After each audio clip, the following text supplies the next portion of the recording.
नमस्कार। आज मैं आपको एक डी बेस दिखाने जा रहा हूँ, सॉरी डी शार्प। ये डी शार्प जो एक्चुअल रेगुलर जो डायमीटर होता है उससे 2 mm मैंने ज़्यादा रखा है। ये इस बेस डी शार्प का जो डायमीटर है एक्चुअली जो सी शार्प के लिए यूज़ करते हैं 29 mm या 30 mm उस प्रकार से है।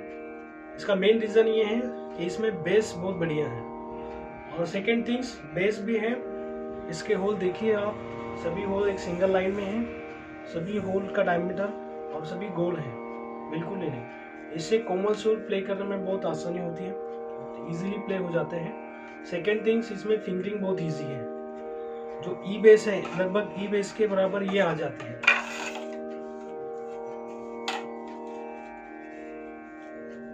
इस प्रकार से इसका जो मेन थिंग्स ये इसे करने के पीछे एक रीजन था, दैट इज है उसका बेस ज्यादा बढ़ जाए, तो ये बेस इसमें बहुत बढ़िया मिलता है।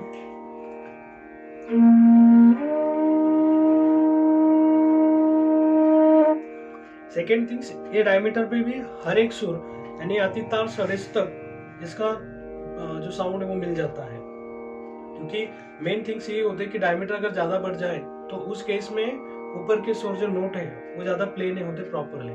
लेकिन ये फ्लूट ऐसे कि इसमें पूरा प्रॉपरली परफेक्ट जो साउंड और एक नोट है वो प्रॉपरली प्ले हो जाता है। ठीक है, तो मैं इसका आपको आवाज सुना देता हूँ।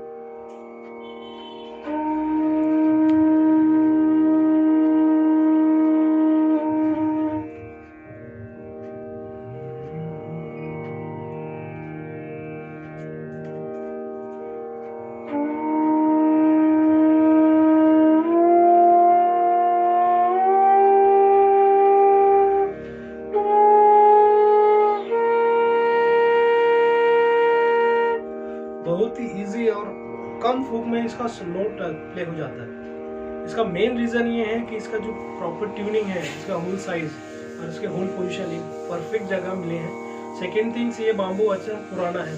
जब बाम्बू पुराना रहता है तो ऊपर के नोट प्ले करने में दिक्कत आती नहीं है, वो इजीली प्ले हो जाते हैं। इसलिए पुराने बाम्बू की रिक्वायरमेंट इसलिए होती है क्योंकि जो नोट है, हाई नोट है, वो इजी प्ले हो जाए, कम ब्लो में भी जो फ्लूट है वो प्रॉपर ट्यून रहे।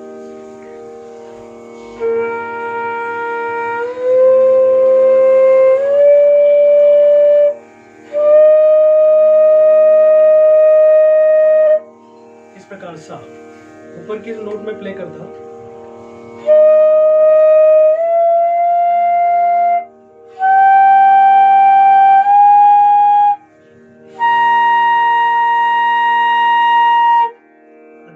तार सप्तक का पंचम, नेक्स्ट तार सप्तक का दैवत, तार सप्तक षड्ज,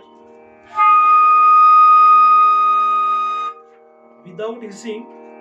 लो में मैंने कोई ज्यादा प्रेशर दिया नहीं, बहुत ही कम प्रेशर में ये इजीली ऊपर जा रहा है, क्योंकि जब हम ऊपर के नोट प्ले करते हैं तो हमें प्रेशर ज्यादा देना होता है, फूक ज्यादा मारनी होती है। अति तार सप्तक का षड्ज आपको यहाँ पे मिल जा रहा है इजीली। तो पंचम,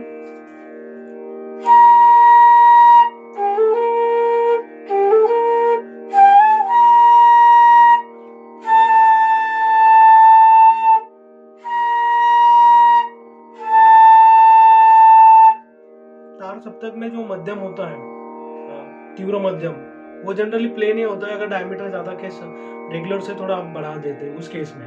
लेकिन इसे इस प्रकार से ट्यून किया है कि आप कोई भी नोट किसी प्रकार से प्ले कीजिए विदाउट एफर्ट्स। जो नॉर्मल ब्लो आप प्ले करते हो, रेगुलर जो ब्लो है आपकी वही रही है।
इसमें बेस ज़्यादा होने की वजह से मेन में जो मिठास है वो बहुत ही बढ़िया है।